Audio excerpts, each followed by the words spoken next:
Namo tassa bhagavato arahato samma sambuddhassa. Namo tassa bhagavato arahato samma sambuddhassa. Namo tassa bhagavato arahato samma sambuddhassa. Homage to the Blessed One, the Worthy One, the fully enlightened One. Homage to the Blessed One, the Worthy One, the fully enlightened One. Homage to the Blessed One, the Worthy One, the fully enlightened One. Sadhu, sadhu, sadhu.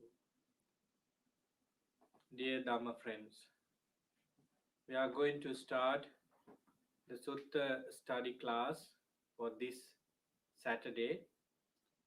I hope you all get ready with the Sutta that we have been selected for this session.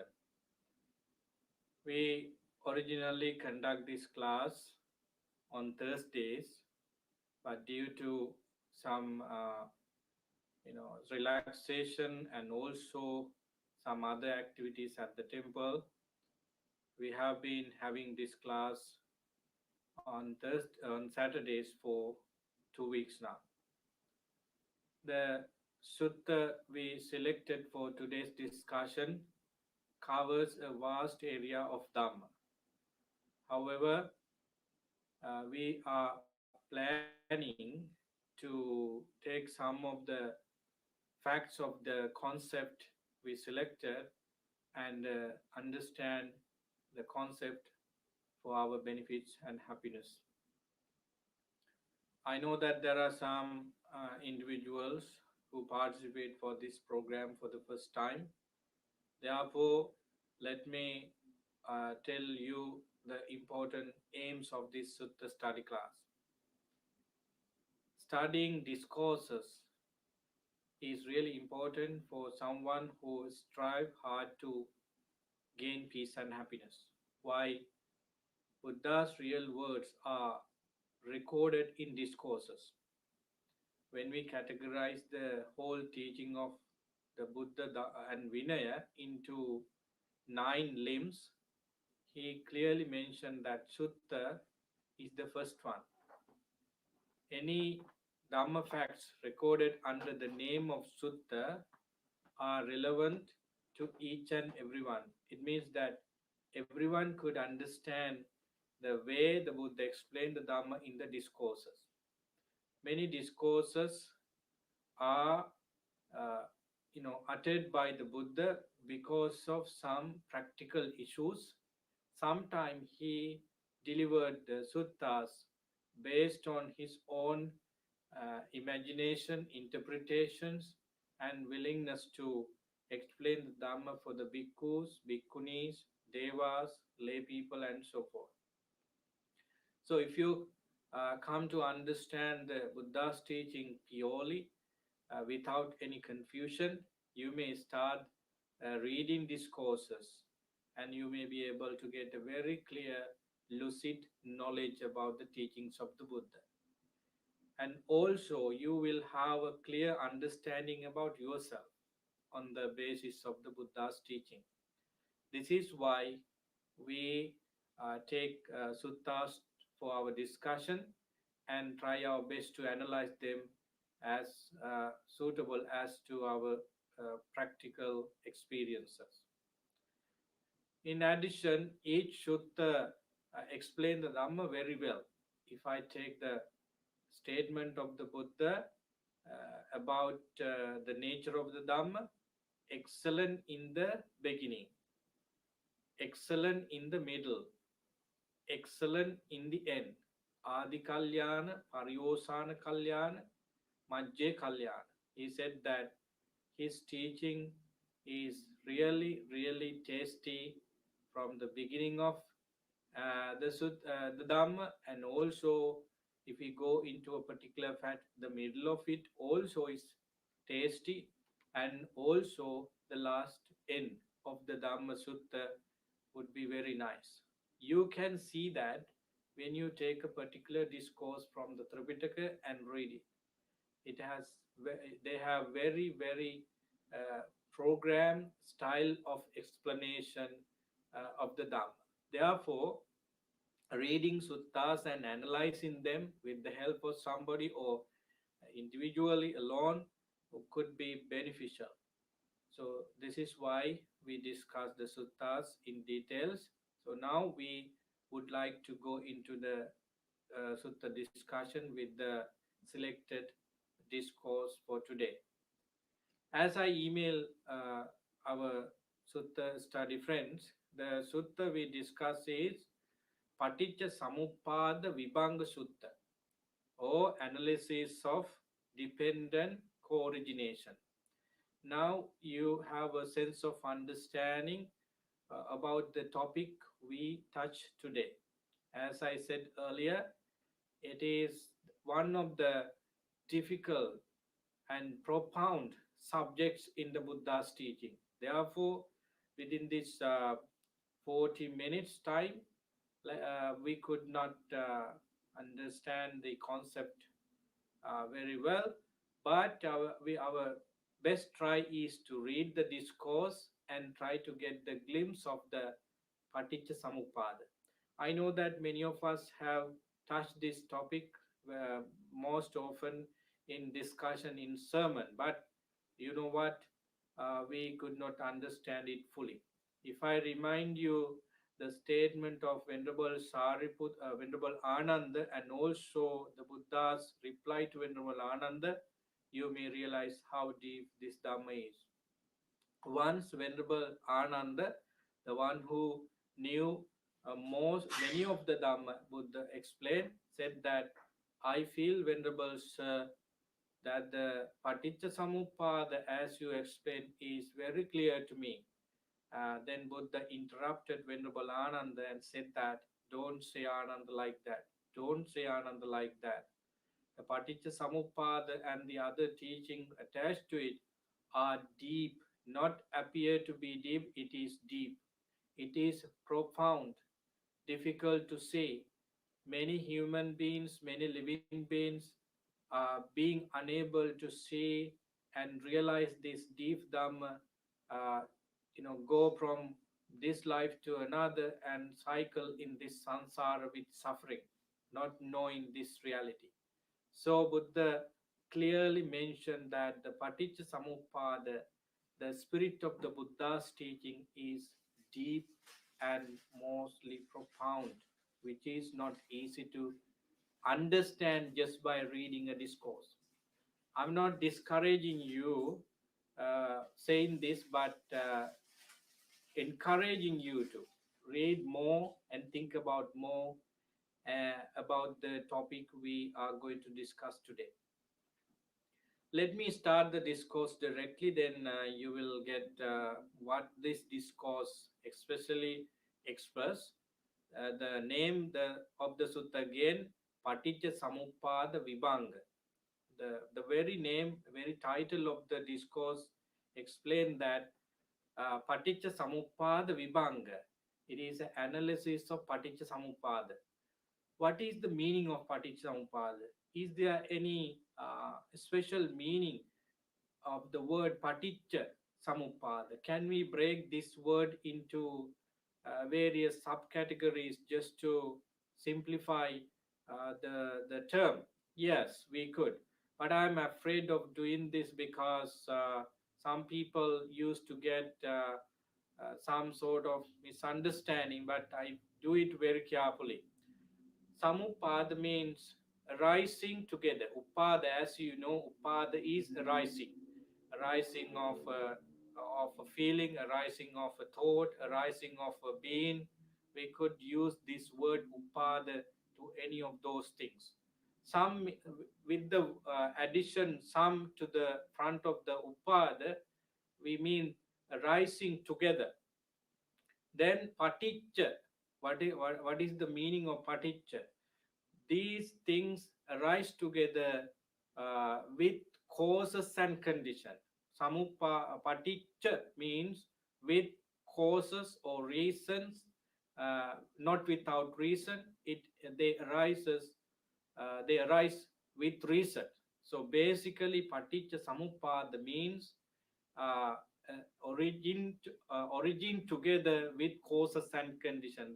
That's why we term this Pali word into English clearly, that dependent co-origination.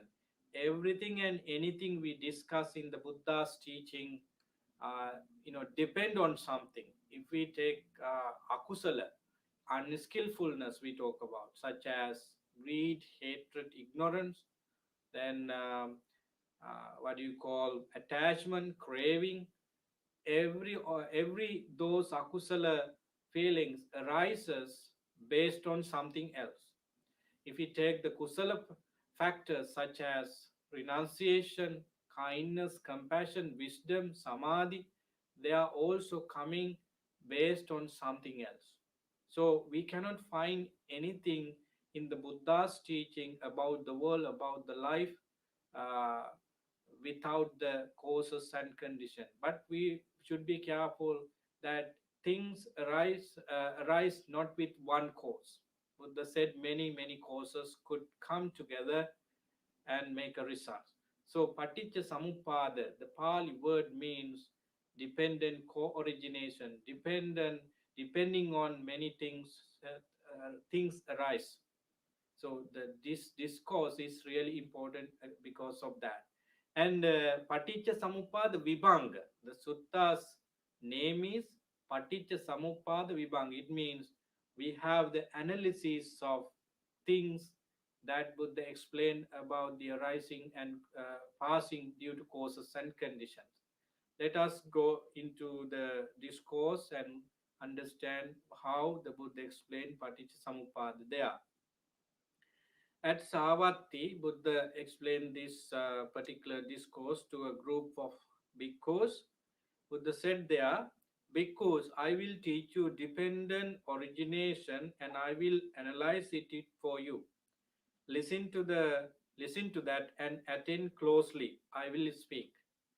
I was telling the other day that the Buddha started a special sermon with uh, taking attention from the audience, whether they are monks or big nuns or lay people. He he was able to draw the attention by saying such words. I'm going to tell you this, so you need to listen to it carefully and remember them or reflect them. So this is how a great teacher always start their, you know, uh, his or her teaching. We can see that from the Buddha in this discourse and in other discourses. Yes, Venerable Sir, those bhikkhus replied. Then the Buddha started the sermon. Uh, you know what? The Buddha always uh, did this particular thing.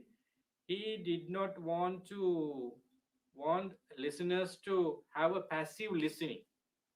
It means he did not allow listeners to sit still and look at him and listen to whatever he says. Buddha always put the questions forward for listeners to think. Or he it doesn't mean necessarily that the listeners should answer immediately, but the Buddha started with the questions. We can see that particular behavior of the Buddha in this discourse. What bhikkhus is dependent origination. So Buddha started the discourse by asking a question. What is the dependent origination? What is the paticca samuppada? Very simple question. But Buddha did not expect the audience to answer this question. It is to arouse the curiosity of the bhikkhus there. With ignorance, Buddha started. With ignorance as condition, volitional formation come to be. With volitional formation, consciousness come to be. So we have this phrase in Pali as avijja paccaya sankara, sankara paccaya vijnana, and so on. Let me finish the reading first.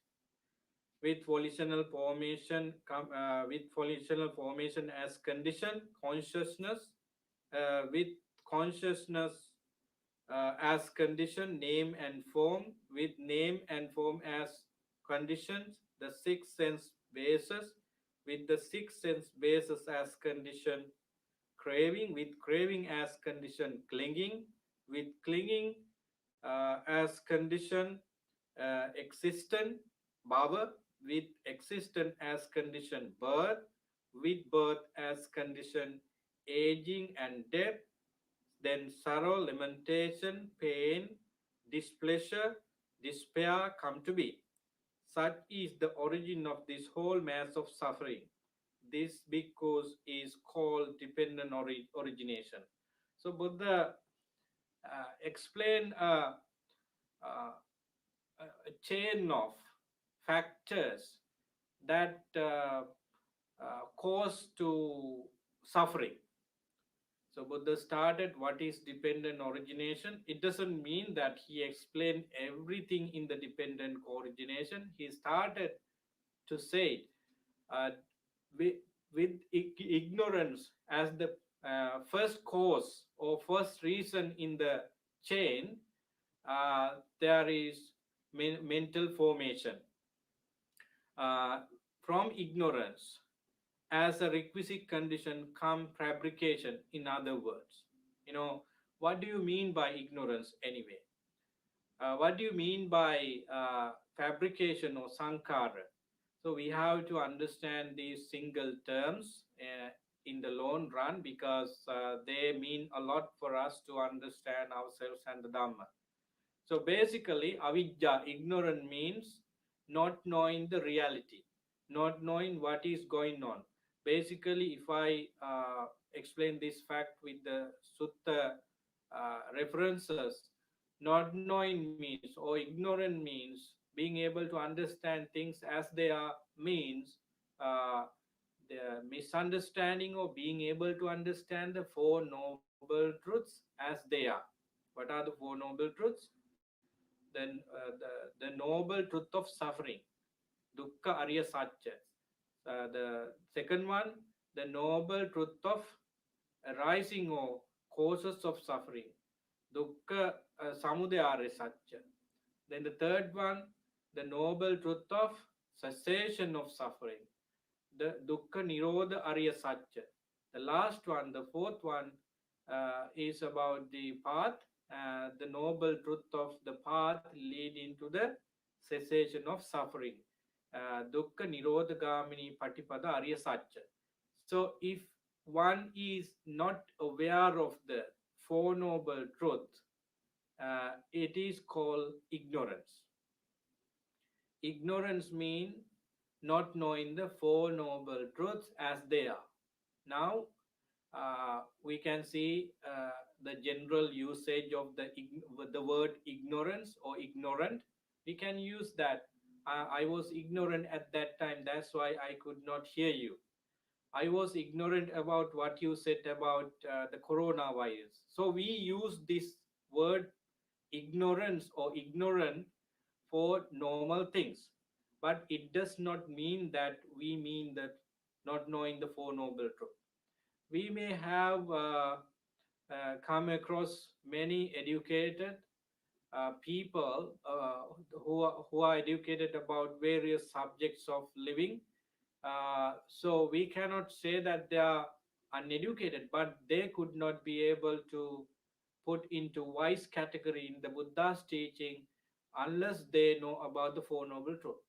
In other words, no matter how educated people are, if they do not know about the suffering as it is, the causes of suffering as they are, and the cessation and also the path leading to the cessation of suffering or unsatisfactory, they are ignorant. So simply understand ignorance in that way. So when ignorance become a condition, what we have after is sankhara. Sankhara also is a big word. Sankhara, we find sankhara in many teachings, in many set of teachings. So Sankara here is the results of uh, ignorance. It is said here from ignorance or avidya as a requisite conditions come fabrication or results fabrication. So fabrication is uh, because of the ignorance. So what is sankara? Uh, sankara means three type of mental, verbal, and uh, physical fabrication.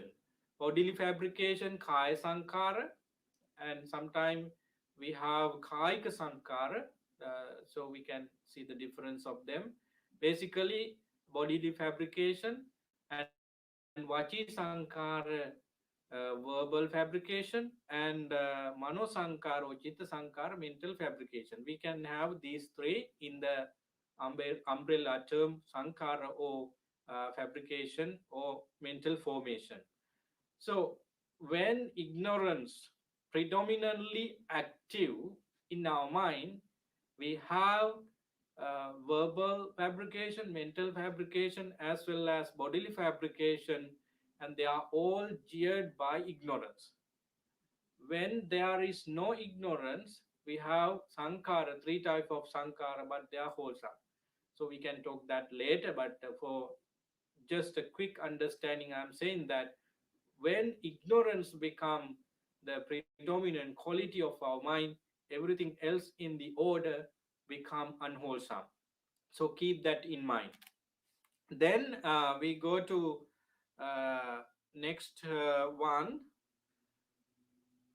that is from fabrication as a requisite condition comes consciousness. So based on consciousness, uh, with sankara as the condition, we have consciousness, vijnana. So sankara, I told you sankara as three ways, in three ways. Now, based on whatever these sankaras, with ignorance, we create consciousness. This consciousness also is misunderstood very much because the concept is not easy to understand. Therefore, from the Buddha's time up to date, there have been many educated people and uneducated people think that Vinyan is something permanent, which some Vinyan is something going from this life to the other, and Vinyan is something solid, and it is the soul. So there are such views have been circulating among people about Vijnana, because it is one of the difficult and most hidden factors of the Buddha's teaching. But it is it could be understood in a simple way, as the Buddha said. In this discourse, we can take Vijnana as a single concept, uh, which is attached to our senses. We find in the discourses Vijnana explained as eye consciousness, ear consciousness, nose consciousness, tongue consciousness, body consciousness, intellect consciousness. Friends, it means that consciousness is the ability of our mind to know something, basically sensory experiences, and it is the ability to attach to our senses. So we do not know where our mind is inside the body. It could be mostly attached to the brain or the heart, or maybe everywhere in the body. It is not a problem for us, but we have the part of our mind working always with the six senses. If I touch my nose, I feel it as soon as I put my finger there. So that is because of body consciousness, because this belongs to the sensory base called body, and I put my finger over here. It's between the bodily body, and I feel body consciousness. If you put a chocolate on your tongue, you feel the taste of the chocolate. It is because of the consciousness there. So consciousness is always something of our mind which attached to the physical senses, five senses: eyes, ears, nose, tongue, body, and mind. Then how the sixth sense called mind could have mind consciousness? Because mind is attached to physical senses. If the physical senses are active, then that is the mind consciousness. So these are the primary, very basic ability of our mind attached to the attached to this body. So sankara, or the mental formation or fabrication, as the condition, what arises after is this eye consciousness, ear consciousness, and all this consciousness. I told you as a warning at the beginning that consciousness is one of the difficult, mostly misunderstood concept. Even you question why then Buddha talks about traveling vijnana from this life to another, descending vijnana from another life to this life, and what goes from this life to another. So people are talking about such topics, topic of conversation. That is because they misunderstood the concept of vijnana. But vijnana is very momentary, and based on vijnana we create karma, we create other constructed constructive mental status. So that travel as a with the changes constantly to from this moment to another. But I'm not putting here a self there, permanent entity there, but it also change in between. So consciousness means basically sensory part of our mind.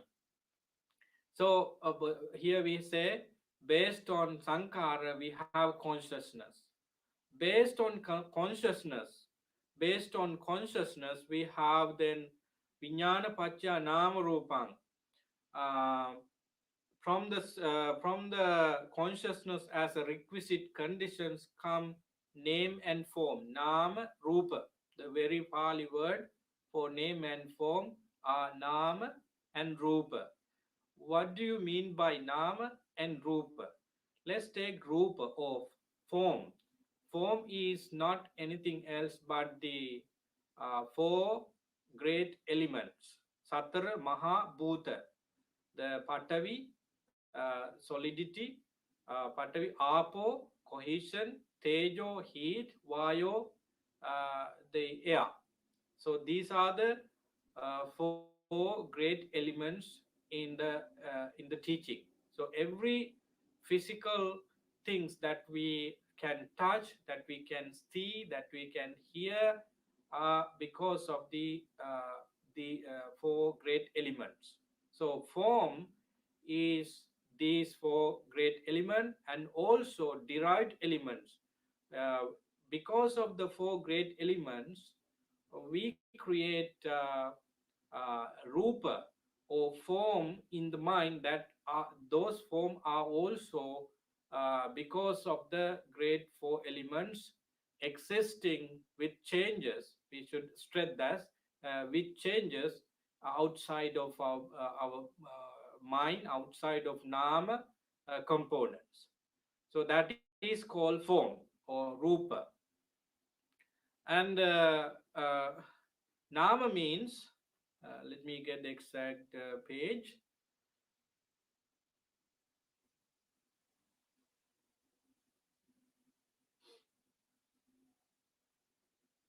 Nama means five components of our mind, five pillars of our mind.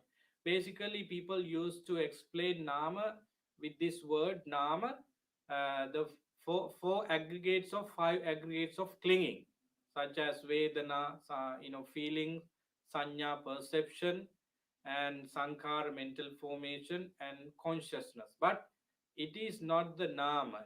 They are not, they are of course nama, but when we define the term nama, we used to take another set, starting feeling, vedana, perception, sanya, intention, manasikara, chetana, sorry, attention, manasikara, and contact, phassa. Uh, the order could be not right, but these are the five uh, components of nama category. So nama rupa are there because of consciousness. uh, if I go into details, it takes long time, but if I simply explain how consciousness could be the key factor for nama and rupa to be like this, you will understand that. Now I told you that consciousness is the representation of our mind in the senses: eye consciousness, ear consciousness, nose consciousness, tongue consciousness, body consciousness, and so forth. So when we uh, have our eyes in active force, like we see pictures, then eye consciousness arises because our eyes are active, and some sort of pictures or scenes are there for our eyes to see. Then we say that we see this man over there. Then eye consciousness has already begun.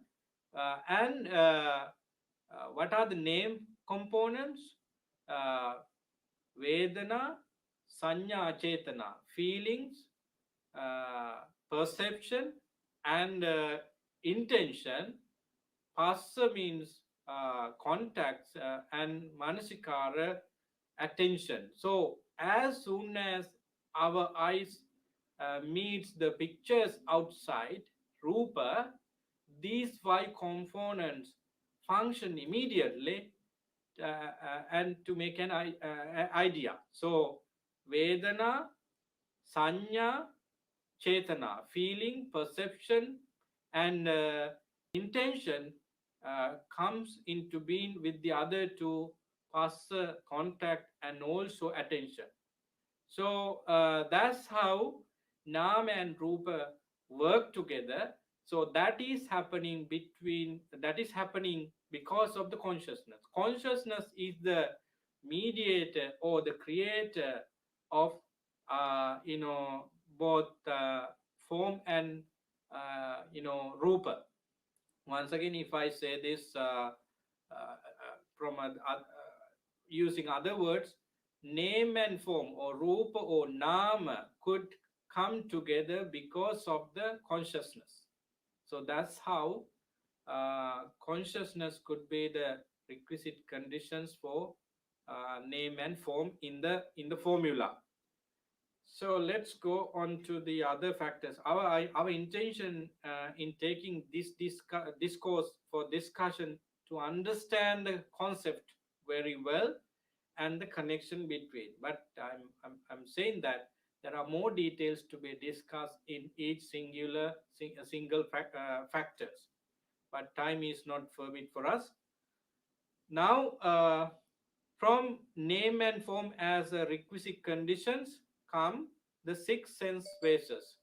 Due to name and forms existent or become the condition, after that we have six sense bases.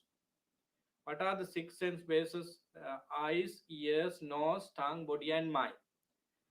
I know that it's pretty hard how this formula could happen, because Bhante talked about consciousness, and then he said that and consciousness would be the key conditions for name and form. Then name and form again create salayatana or six sense bases. How could that be? So there could be confusion or situation where you could not get the concept and the relation between the concept fully. But for the moment, understand that six sense bases come into exist because of the name and form. Then what are the six sense bases? Eye, eyes, ears, nose, tongue, body, and mind. Uh,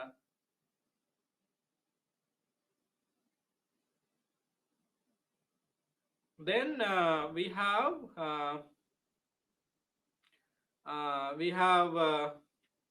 the next link of the Paticcasamuppada. From the six sense bases as a requisite condition comes contact. So now it is pretty easy to understand that sensory contact is because of the senses. Unless you cannot see from your eyes, there is no pictures of any sort of images coming in. So contact or sensory impingement is because of the senses. Then again, contact could be explained in six ways, as many discourses says. Phenomena contacting the eye, phenomena contacting the ear, phenomena contacting the nose, such as likewise we have six type of contact. So now based on contact we have feelings, uh, vedana. So vedana or feelings, mental and physical, both come into excess because of sensory experience. So if if I touch my hands over here, I feel it. So I feel it because I touch it. So touching is contact. Touching creates contact. Then if my touching is so smooth and I feel pleasant feeling. If my touch is so hard like this, I feel pain. So we have feelings related to the six senses and related to the time, related to skillfulness and as unskillfulness. Feeling could be different. Basically, we have three type of feeling: pleasant feeling, unpleasant feeling, neutral feeling. And if we take the six senses, we have feelings born from eyes as the base, and we have feelings born based on ears and so forth. By seeing, we create pleasant feeling. Then we call it feeling based on eyes. Maybe pleasant feeling based on eye, maybe unpleasant feeling based on eye, and maybe bad feeling based on bad hearing. And we can categorize feeling vedana into various ways. The maximum number of feelings Buddha talks about in the teaching is 108. So we can discuss them later, but for your understanding, I would say that that feeling could be categorized into various ways depending on the time, depending on the senses, and also depending on what it brings. Now we have from feeling, as a requisite condition comes craving. Now, craving is because of feeling. It does not mean that every type of feelings are bad. For the moment, you may understand that if the feeling produces craving, all kind of feeling could be bad. No, we can because if there are feeling that do not subject to create any attachment, those feeling could be wholesome. Suppose you meditate well and let go of five hindrances, it means you are in samadhi, in the first jhana. You have a very nice soothing feelings in your body and mind. That feeling never creates craving. That feeling never creates attachment. That is producing some very high type of feeling against craving and attachment. So I want to show you that all kinds of feeling do not create uh, craving. But at this moment we have to understand that ignorance exists on the top level as the first cause in this formula so far. The chain of, or the links of suffering start from the ignorance, avidya. When avidya become the first cause of the chain, we can expect that all fabrications, consciousness, name and form, then six sense bases and their contact, now feeling, and then not necessarily to discuss about the craving and so forth. Feeling basically could be, geared by ignorance. So that feeling geared by ignorance create craving. So that's how we should understand. So from feeling as a requisite conditions comes craving. So here we have six type of craving. Usually we basically discuss craving in three ways, like uh, craving for sensory stimulus or sensual pleasures, and then the craving for existence, bhavatanha. First one is kamatanha, craving for sensual stimulus or sensual pleasures. Second one, bhavatanha, craving for existing or desire for existence. Then vibhavatanha, desire for non-existent or craving for non-existence. So, but we can, these three type of cravings are uh, created by craving for seeing, craving for forms, craving for sounds, craving for smell, craving for taste, craving for physical sensation, contact through contact, and craving for ideas. So, at, based on the six senses, feelings are arisen, and feeling could arise, then craving also could arise based on the feelings, based on the based on the feeling. So basically we can find these six type of craving there. Now, from craving as the as the requisite conditions come clinging and uh, clinging upadana or attachment. Popularly we translate that upadana, word upadana is attachment or clinging or grasping. So craving, now we need to see the difference between craving and clinging here. Craving is the mental state in which we have a very quick burning like attachment. Suppose I see a beautiful flower bouquet, and instantly I like it. That type of instant uh, you know delightful feeling is called craving. But attachment is somewhat different from that. Suppose you see many flowers and many bouquet of flowers in the market, so you don't attach. But when you see a different flowers in same category, you might like it. Now, earlier by the first sight, you didn't create anything, but by staying there for longer and combining your needs further, you might create an idea. Okay, I buy this one because I could put it on the table, and everybody who comes to my house appreciate it, and then it is a good thing for me. And so that's how you create attachment to particular flower basket. So this is a very simple, maybe not very good example, but attachment is always gluing like things. We may create a lot of craving, but attached to one or two. That kind of simple example would be good enough.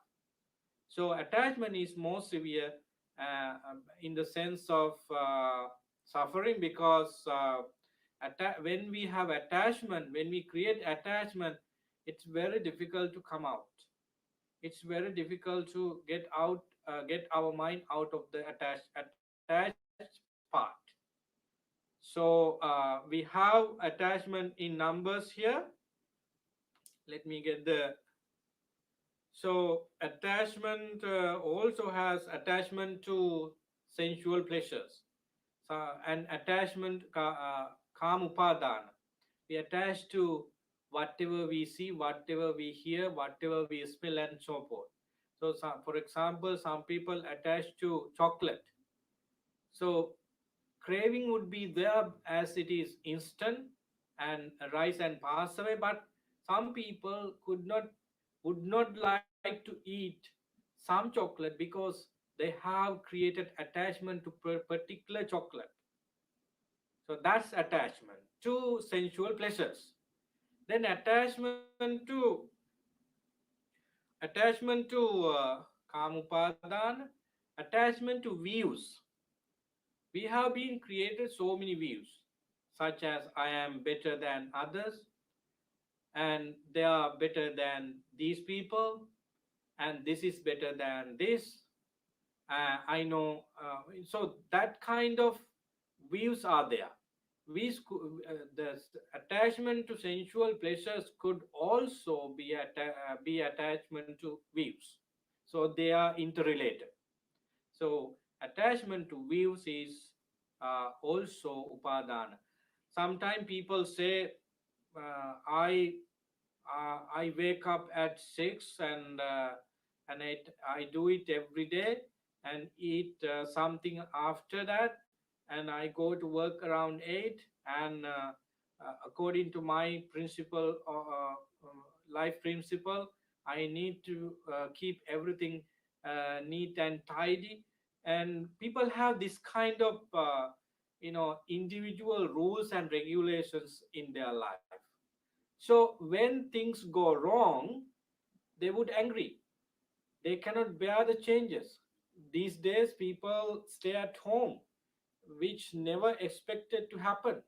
So they could not bear that pain. That is because you attach to work, you attach to see the environment, you attach to ideas that I should go here and there, uh, and going on shopping and seeing people. These are attachment to ideas. Ditthi upadana, kamupadana. If you did not have kamupadana, attachment to sensual stimulus and views, you would be able to stay at home without any worry, without any problem. If you are staying at home without any worry, without any problem, please be happy, because you do not have these two type of attachment in a gross level.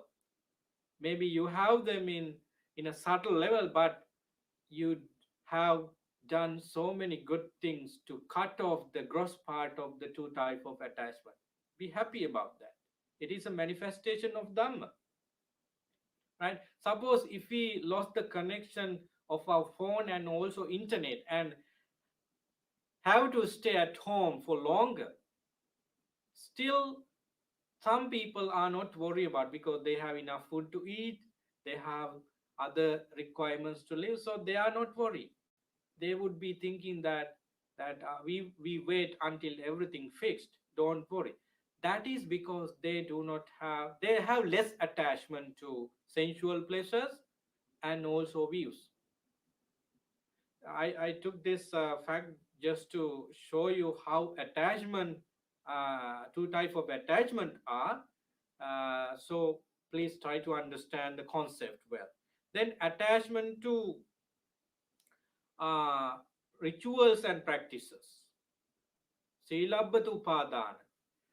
Sometimes people think that they could be purified themselves by doing such practices, like bathing, like going to a particular place for worship, and killing animals in the name of the god, and also putting flowers in front of the Buddha statue, thinking that it brings nirvana. Of course, we have also put flowers. You can see that behind me on the altar. But we do that kind of practices just to make an opportunity to reflect our mind. But just by offering flowers, we know that we could not go into nirvana based on the act we do, but it is providing us an opportunity to practice sila, sati, mindfulness, and by reflecting the qualities of the Buddha, we may be able to overcome hindrances. So the meaning behind putting flowers in front of the Buddha or in front of the God would be taking some time to cleanse our mind from impure thoughts. Otherwise, just that very fact, very act could not cleanse our mind. But some people do that. Some people worship the statue thinking that this is the God, and we say all the problems and things for the statue. But it does not happen. These are wrong practices and rituals, and attachment to wrong practices and rituals. Suppose you could not, these days you could not come to temple. Does that mean that you are devoid of the Dhamma? You are devoid of practices? No. Suppose you could not come to temple for years and years because of this virus and second wave, third wave of corona and so forth. I do not wish. But if that happened, you should not worry, because the Dhamma Buddha explained is something inside and mental, and it could be practiced alone. We do not want a physical place and just to get enlightened. Of course, we need to keep this place as a means to get the idea of the Dhamma into your understanding. And monks should stay here and you should support them. It is another fact. But so it is a scenario that I am taking. Even if you do not have such places, you would be able to practice the Dhamma. So attachment to rite and ritual should be understood very well. Otherwise, the good practices like Buddha Puja and alms giving could be wrong practices and rituals for people who do not understand the concept well. At the time of the Buddha, some mendicants went to the river early in the morning and washed themselves, thinking that they could purify themselves, which is the wrong practices and rituals. They had attached to it. They have clingings for that. If they did not do that for some reason, they would in suffering, because they feel that they didn't practice their dhamma, right? So attachment to rituals is subtle, like the other two attachment we explained. So the last one, attachment to upadana, to oneself, self, attavad upadana, which is very deep, but basically we have attached to us, and it could be tested when something fall down immediately, and you'll be upset.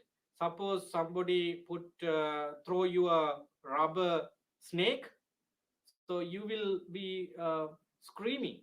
Suppose a bug or a mosquito appear in front of you, you will scream. So that is because of attavad upadana. It is so subtle.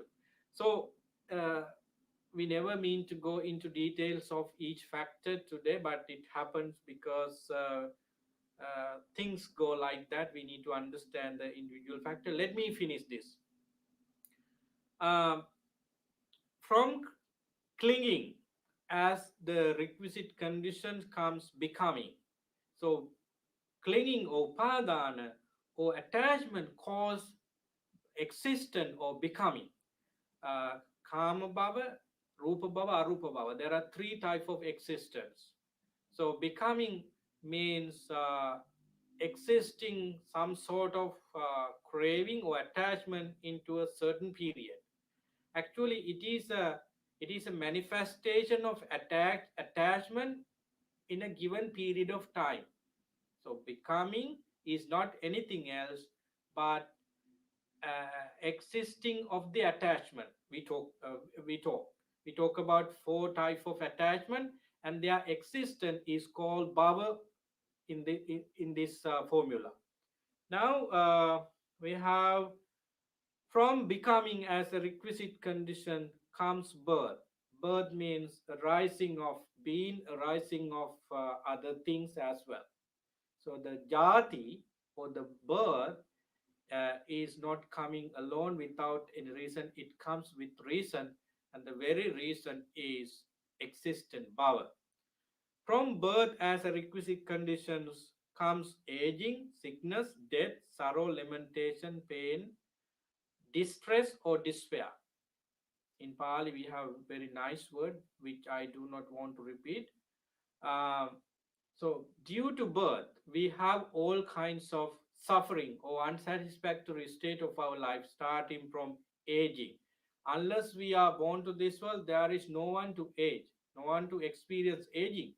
And aging, sicknesses, uh, death, sorrow, lamentation, pain, grief, and there are other suffering states like we wish something and we don't get it, we do not wish something and we get it, and five aggregates of clinging are called, in short, suffering or unsatisfactory. So this is the so Buddha said finally here. um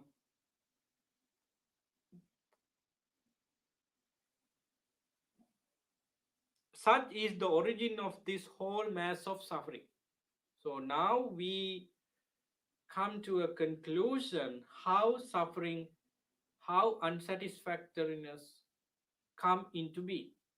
So it start from ignorance. Basically, because of ignorance, we create all kind of things, factors we discuss here.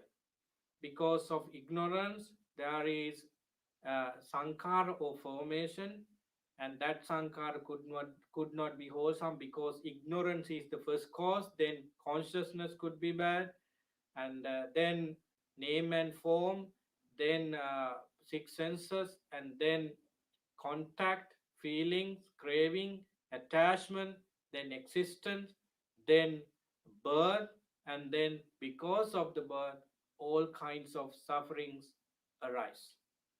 So this is how Buddha said the mass of suffering come into being. So friends, time is over now.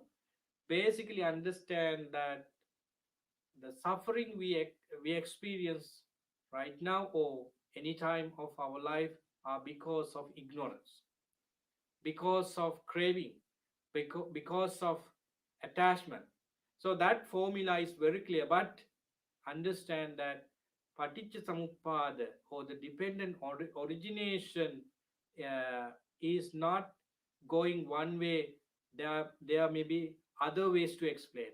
Not only ignorance cause for the immediate link of the formula to arise, but it cause attachment to arise as well. And attachment also feed ignorance.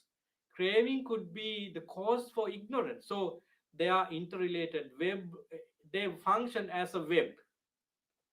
So that is why Buddha warned Venerable Ananda not to say that you understand everything about Paticcasamuppada.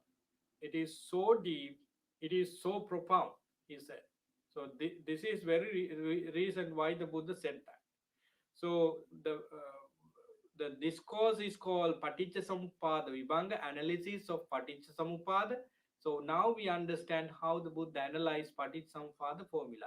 But at the last minute of the discussion, I want to say that the spirit or the basis of this formula is the theory of Paticcasamuppada. It is explained that if one factor is there as the condition, the other arises. For example, from ignorance as the requisite conditions, sankara of mental formation arises. Based on ignorance, sankara arises. Based on sankara, consciousness arises. So When ignorance exists or when ignorance is there, there is sankara or mental formation. When ignorance is not there, there is no opportunity for sankara to come to be there. So when ignorance cease or when ignorance extinct, sankara could not hold on to, that should also go away. So this is the theory of Paticcasamuppada. When this exists, this exists. When this arises, this that arises. When this not does not exist, this could not be existing too. When this ceases, that ceases too. This is the Paticcasamuppada theory. So keep that in mind, and we can discuss that later on. So that is the end of today's Sutta study class. Unfortunately, we could not cover the whole discourse because it is too deep. I could have read the discourse from the beginning to the end without any explanation, but I think that is not what we expect. We take a discourse to understand the Dhamma there into a certain extent. So that's what we do. So we can take the other part of the discourse next week. So, friends, try to analyze the discourse and the Dhamma facts there further and try to apply them into your own verbal, physical, and mental behaviors. Having said that, we would like to bless you. May you be well, happy, and peaceful.